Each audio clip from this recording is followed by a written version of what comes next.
I left my job 4 months ago and I will never do a job again. But today I want to share how I got my first job. Hi, I'm Salman and I'm disrupting content for brands from my hometown. Today is day 5. It was around December of 2023. That was the time I was about to finish my master's from Christ University in Bangalore. And I was contemplating if I wanted to get a job or if I wanted to start something of my own. But I was a little underconfident in that area. I had already cleared an aptitude test from PhonePe. And if I had gone for that interview, I might have gotten the job and probably would have been making some corporate ladder shit. I don't know. But that was also the time when I was consistently posting on LinkedIn. And I saw a LinkedIn post from a founder who was an alumni of Christ University. He used to run a production agency back then. And he was looking for a founder office. And I thought, I could really learn from a founder, like learn the agency business and then, understand the business. And then I might be able to do it myself. I met him once in an alumni event a few months ago. So I just shot like a very witty kind of an email. You can pause it and read. He replied to me in less than 10 minutes. And the next day he asked me to come to the office. I went there and I honestly told him that I'm not looking to work for the rest of my life in a job because I come from a family business background and this is something that I have not seen and I don't think I will be able to do.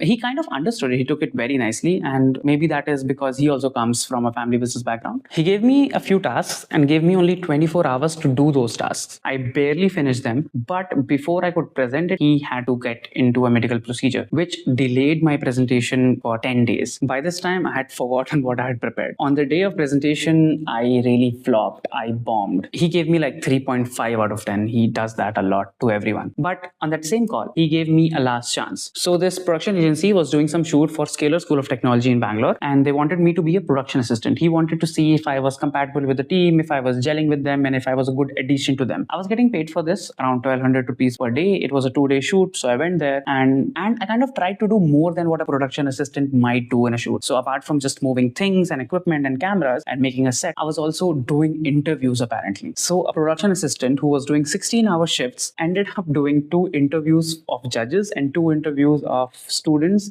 who came for that event. In the next 2 to 3 days, I get a call from this founder again. He called me to the office, and this time we were negotiating salaries. He told me at the end of the whole conversation why did he hire me, and there were 2 main reasons. The first reason was that I was compatible with the team. The second was that whatever was happening, me bombing, me getting an interview, me getting a second chance, me getting to shoot, me getting to interview, I was posting everything on LinkedIn at the same time, and the founder was seeing it. So yeah, I think if you're good at communication, you will make it in the media industry. Trust me. And if you're leveraging any kind of social media, people do notice. I did not have a lot of followers on LinkedIn back then. I had like 1,000. Right now I have like 1,600. Around the same on Instagram right now. And I still get people who come to me for work, who reach out to me to get their work done. And that's mostly it. So yeah, all the best.